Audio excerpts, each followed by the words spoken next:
The glass towers of Thornfield Industries pierced the skyline like gleaming daggers, their reflective surfaces catching the morning sun and casting harsh shadows on the streets below. On the 42nd floor, Marcus Thornfield stood behind his mahogany desk, surveying his empire with the cold satisfaction of a predator watching its prey.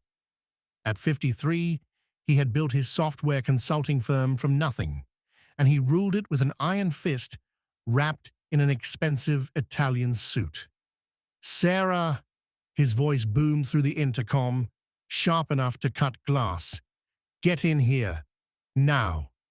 Sarah Chen, his personal assistant for the past 3 years, hurried into the office, her hands trembling slightly as she clutched a stack of reports. She was 26, brilliant, and had graduated summa cum laude from Stanford with a degree in business administration. None of that mattered to Marcus. To him, she was just another pawn to be moved around his corporate chessboard. "These quarterly reports are garbage," Marcus snarled, sweeping the papers off his desk with a violent motion that sent them cascading to the floor like autumn leaves. "The formatting is all wrong, the numbers don't align properly, and frankly, I'm beginning to question whether you have the intelligence to handle even the most basic tasks." Sarah's face flushed crimson as she knelt to gather the scattered papers. "I'm sorry, Mr. Thornfield. I can fix the formatting immediately. The numbers are accurate, but I'll double-check everything and have it back to you within the hour." Within the hour. Marcus's laugh was harsh and mirthless. "You'll have it back to me in 20 minutes, or you can clear out your desk." And Sarah, he paused, watching her scramble on the floor. "Next time, maybe try using that expensive education of yours. Though I'm starting to wonder if Stanford is really what it used to be." As Sarah fled the office with tears threatening at the corners of her eyes, Marcus felt the familiar rush of power coursing through his veins. This was what control felt like. This was what winning looked like. He had clawed his way to the top through sheer ruthlessness, and he wasn't about to let anyone forget it. The day continued in typical fashion for Marcus Thornfield. At 10:30, he called David Martinez into his office. David was the head of the IT department, a soft-spoken man in his 40s who had been with the company for 8 years. He had a wife, 2 young children, and a mortgage that kept him awake at night. "David, I've been looking at the IT budget," Marcus began, his fingers steepled in front of him like a spider preparing to strike. "It seems to me that your department is hemorrhaging money. Equipment costs, software licenses, maintenance contracts. It's all completely out of control."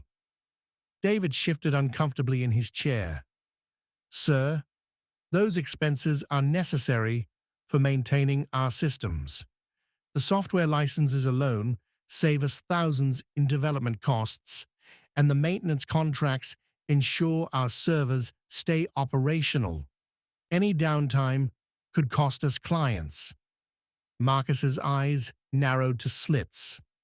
"Are you telling me how to run my business, David? Because I seem to remember that I'm the one who built this company from the ground up, while you were probably still trying to figure out which end of a computer to plug in." "No, sir, I wasn't trying to—" "I want those costs cut by 30%, Marcus interrupted, his voice rising.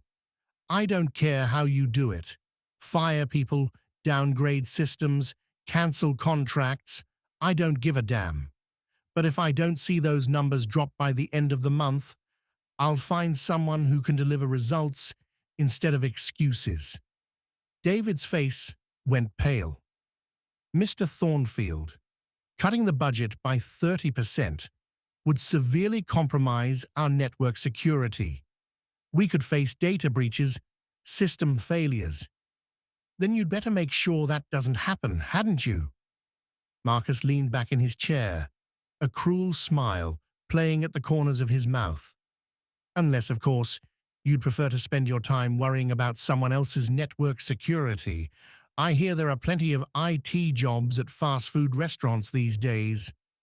As David left the office, his shoulders slumped in defeat. Marcus felt another surge of satisfaction. Fear was the most effective management tool he had ever discovered. It kept people in line, kept them working harder, kept them from getting ideas above their station. But Marcus's cruelty wasn't limited to individual encounters. He had institutionalized it throughout the company culture. The break room had been converted into additional office space because, as Marcus put it, employees who have time to take breaks aren't working hard enough. The company's health insurance plan had been downgraded 3 times in 2 years, leaving many employees struggling to afford basic medical care. Vacation requests were routinely denied, overtime pay was restructured to minimize payouts, and the annual Christmas bonus had been replaced with a company-wide memo about tightening belts in challenging economic times. This despite the company posting record profits. Marcus particularly enjoyed the monthly performance review meetings, where he would publicly humiliate employees in front of their colleagues. These weren't real performance reviews. They were exercises in psychological warfare designed to keep everyone terrified and compliant. On this particular Wednesday, he had assembled the entire marketing team in the main conference room. The fluorescent lights cast harsh shadows on the faces of the 12 people sitting around the polished table, each of them looking like condemned prisoners awaiting their sentence. "Let's start with Jennifer," Marcus announced, consulting his notes with theatrical precision. Jennifer Walsh was a talented graphic designer who had been with the company for 4 years. She was also a single mother of 2 young children, a fact that Marcus wielded like a weapon whenever he needed leverage. "Jennifer, your work on the Morrison account was frankly embarrassing," he began, his voice carrying clearly through the silent room. "The color scheme was juvenile, the typography was amateurish, and the overall design looked like something a high school student might produce for a class project." Jennifer's face burned with shame as her colleagues avoided making eye contact. "I'm sorry, Mr. Thornfield. If you could give me some specific feedback on what you'd like to see changed." "What I'd like to see changed," Marcus interrupted, "is for you to take some pride in your work. But maybe that's asking too much from someone who clearly got their job through connections rather than talent." The comment was particularly vicious because everyone in the room knew that Jennifer had been hired based purely on her portfolio and qualifications. She had no connections at the company and had worked twice as hard as anyone else to prove herself. Marcus knew this too, which made his attack all the more calculated and cruel. "And don't think I haven't noticed your habit of leaving early on Fridays," he continued. Though Jennifer had never left early, she was picking up her children from daycare at the normal end of business hours. "This company requires dedication, Jennifer. If you can't provide that, I'm sure there are plenty of unemployed designers who would be grateful for the opportunity." The meeting continued in this vein for nearly 2 hours, with Marcus systematically destroying the confidence and morale of each team member. By the time it was over, 3 people were quietly crying, 2 others looked physically ill, and the rest sat in stunned silence. But Marcus wasn't finished. As the team filed out of the conference room, he called after them. Oh, and one more thing, I've decided to implement a new policy. All personal phone calls, text messages, and internet browsing will be monitored by our IT department. Any employee caught conducting personal business on company time will face immediate disciplinary action. This was, of course, completely illegal, but Marcus counted on his employees being too intimidated and financially desperate to challenge him. He was usually right. As the weeks passed, the atmosphere at Thornfield Industries grew increasingly toxic. Employees began calling in sick more frequently, turnover rates soared, and the few brave souls who dared to complain were quickly shown the door. Marcus responded to each problem with increasing severity, convinced that the solution to every issue was more control and harsher punishment. He implemented a policy requiring employees to ask permission before using the bathroom. He installed security cameras in every office and cubicle, claiming they were necessary for productivity monitoring. He eliminated all overtime pay by reclassifying hourly employees as independent contractors, though their job duties remained exactly the same. He even began charging employees for coffee in the break room, despite the fact that the company was pulling in millions in profit each quarter. But perhaps Marcus's most sadistic innovation was the improvement plan system. Any employee who received even the slightest criticism was placed on a 30-day improvement plan, during which they were subjected to daily meetings with Marcus, where he would berate them for their failures and threaten their job security. The psychological pressure was enormous, and several employees had nervous breakdowns during these sessions. One of those employees was Tom Bradley, a senior software developer who had been with the company for 6 years. Tom was a quiet, methodical man who took pride in writing clean, efficient code. He had never received a negative performance review, had never missed a deadline, and had earned the respect of his colleagues through his technical expertise and willingness to help others. But Tom had made the mistake of questioning one of Marcus's decisions during a team meeting. When Marcus had announced that the development team would be working through the weekend to meet an artificially accelerated deadline, a deadline that existed only because Marcus wanted to impress a potential client, Tom had respectfully suggested that pushing the timeline might compromise the quality of the final product. "Are you questioning my judgment, Tom?" Marcus had asked, his voice dangerously quiet. "Not at all, sir. I'm just concerned that rushing the development process might lead to bugs that could cause problems down the line." That was all it took. The next day, Tom found himself on an improvement plan, subjected to daily humiliation sessions where Marcus questioned his competence, his work ethic, and his value to the company. "Your code is bloated and inefficient," Marcus would say, despite having no technical background himself. "Your attitude is negative and disruptive. Frankly, Tom, I'm beginning to wonder if you're even qualified to work in this industry." Tom's health began to deteriorate under the constant stress. He developed insomnia, lost weight, and found himself unable to concentrate on even simple tasks. His wife begged him to quit, but they couldn't afford for him to be unemployed, especially with their daughter starting college in the fall. As Tom's 30-day improvement plan neared its end, Marcus had already decided to fire him regardless of his performance. The improvement plan was just theater, a way to document a paper trail that would make it difficult for Tom to claim wrongful termination. Marcus had used this tactic dozens of times before, and it had never failed him. But unbeknownst to Marcus, his reign of terror was about to come to an abrupt and spectacular end. It began on a Thursday morning in late October. Marcus arrived at his office to find Sarah waiting for him with an unusual expression on her face.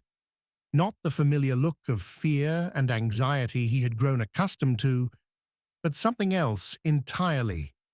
Something that looked almost like confidence.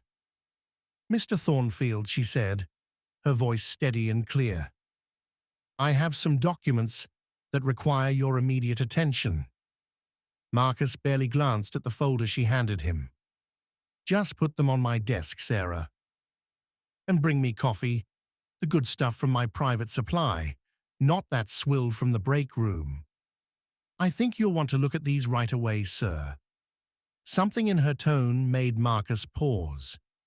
He opened the folder and found himself staring at official-looking documents bearing the seal of the Department of Labor, the Equal Employment Opportunity Commission, and the Washington State Attorney General's office. His blood turned to ice as he read the first page. It was a formal complaint alleging dozens of labor law violations, discrimination, harassment, and illegal monitoring of employees. The second page detailed financial irregularities in the company's tax filings. The third page was a class action lawsuit filed on behalf of current and former employees. But it was the fourth page that made Marcus's world completely collapse.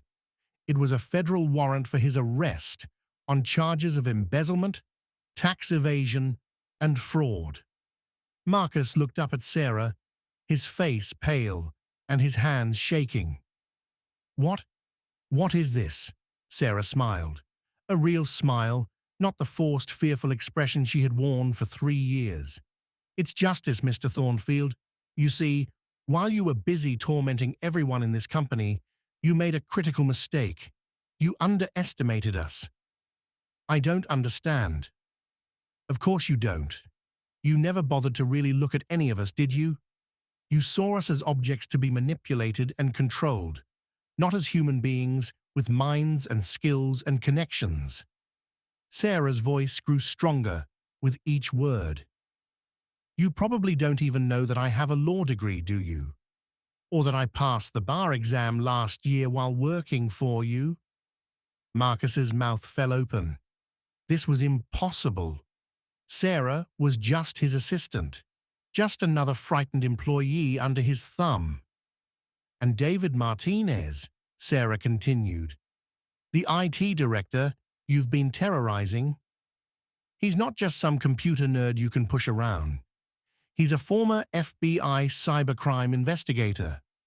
When you ordered him to cut the IT budget, he realized you were trying to hide something.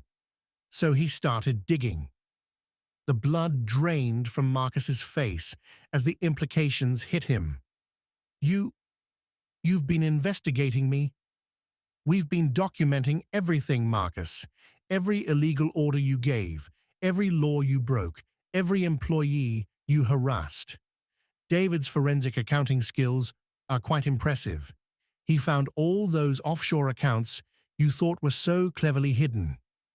The money you've been skimming from employee benefits, the taxes you've been evading, the federal contracts you falsified.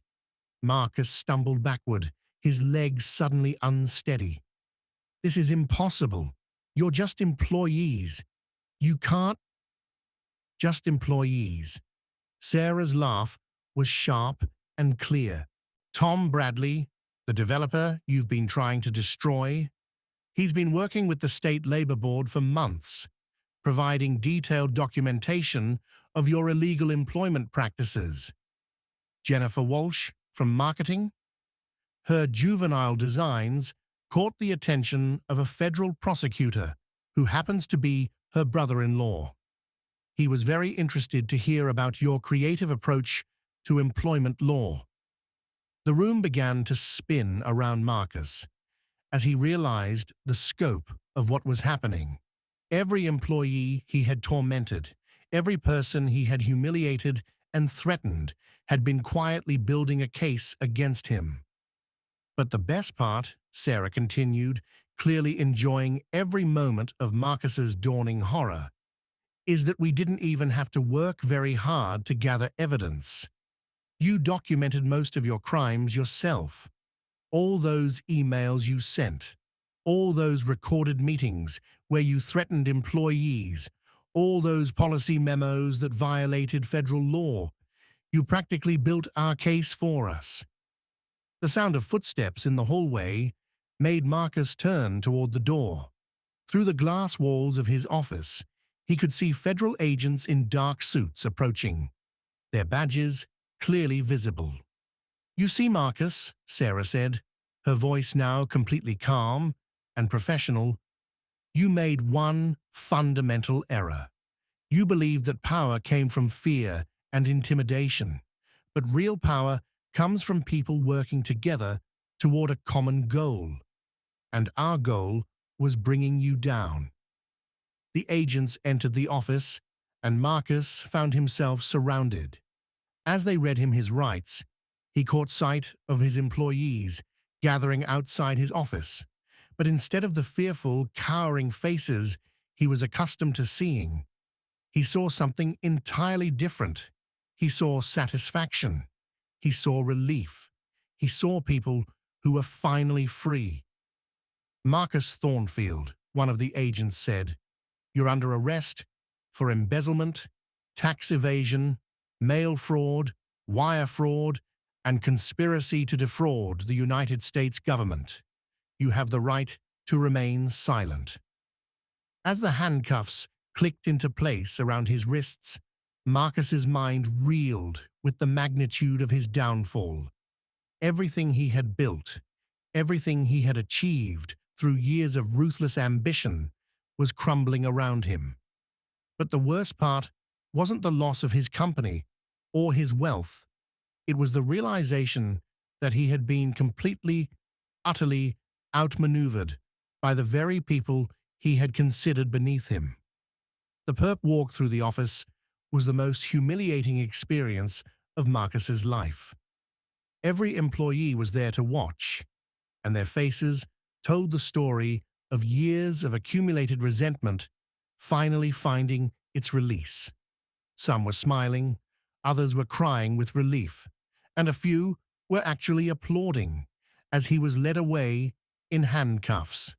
As the elevator doors closed behind him, Marcus caught one last glimpse of Sarah through the glass. She was standing at his desk, his former desk, opening his computer and beginning to go through his files.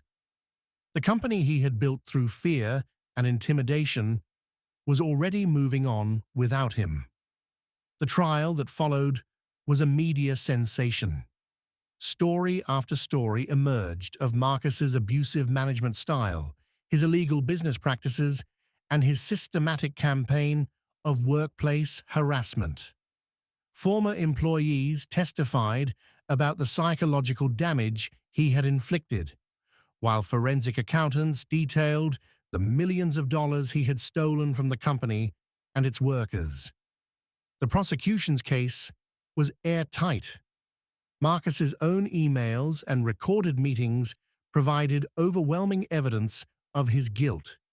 His attempts to intimidate witnesses backfired spectacularly when several employees produced secret recordings of his threats and abuse.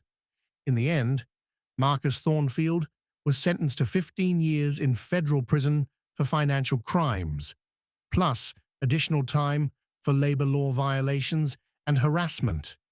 His assets were seized to pay restitution to his victims, and Thornfield Industries was restructured as an employee-owned cooperative under Sarah's leadership.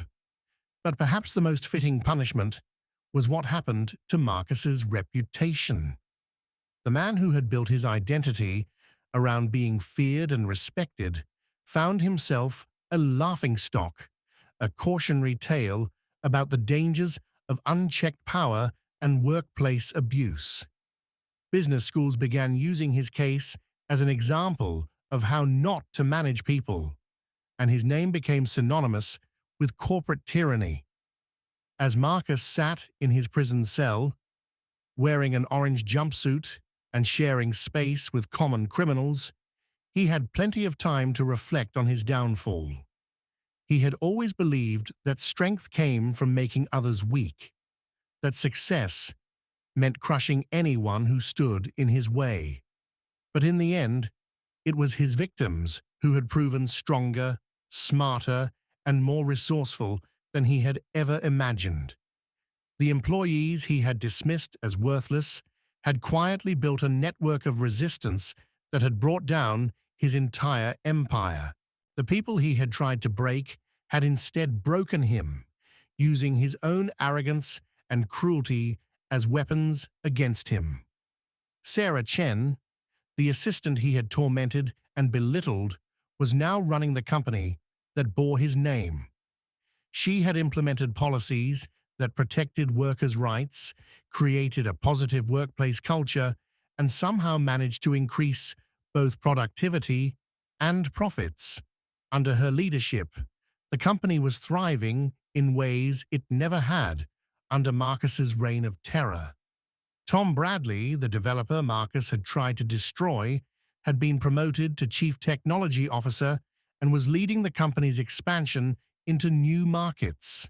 His technical innovations had already saved the company millions of dollars and earned industry recognition. David Martinez had used his investigative skills to help other companies identify and eliminate fraudulent practices, becoming something of a hero in corporate security circles. Even Jennifer Walsh, the graphic designer Marcus had publicly humiliated, had found success and recognition. Her designs were now featured in major advertising campaigns, and she had started her own consulting firm specializing in ethical business branding. Every person Marcus had tried to crush had not only survived, but flourished in his absence. They had taken everything he had built through fear and transformed it into something better, something that actually served its employees and customers rather than just its owner's ego. As the years passed in prison, Marcus began to understand the true scope of his failure. He had possessed everything: wealth, power, success, but had thrown it all away because he couldn't resist the urge to hurt people. His need to dominate and humiliate others had ultimately led to his own complete destruction. The man who had once stood in his glass tower, surveying his empire with cold satisfaction, now spent his days mopping floors and taking orders from prison guards. He had learned far too late that true power doesn't come from making others afraid. It comes from earning their respect and loyalty. But perhaps the cruelest irony of all was that Marcus's downfall had made everyone else's lives better. His employees were happier, more productive, and more successful without him. The company was more profitable and respected. Even his former clients were pleased with the new management and the improved service they received. Marcus Thornfield had spent his career believing that he was indispensable, that his company couldn't survive without his iron-fisted leadership. But the truth was exactly the opposite. Everyone had been better off without him all along. His reign of terror had been nothing more than an expensive, destructive exercise in ego that had held back every person who worked for him. In the end, the boss who had tried to break everyone around him had succeeded only in breaking himself. And in his destruction, he had inadvertently given his former victims the greatest gift of all, the knowledge that they were stronger than they had ever imagined, and that no tyrant, no matter how powerful they seemed, could ultimately prevail against people who stood together.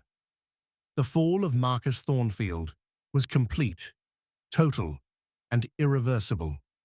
But from the ashes of his empire, something better had emerged, a workplace built on respect, cooperation, and human dignity. It was a legacy he never could have imagined, and one that would outlast any monument to his former power. If you like these stories, please remember to like, share, and subscribe. Thank you for watching.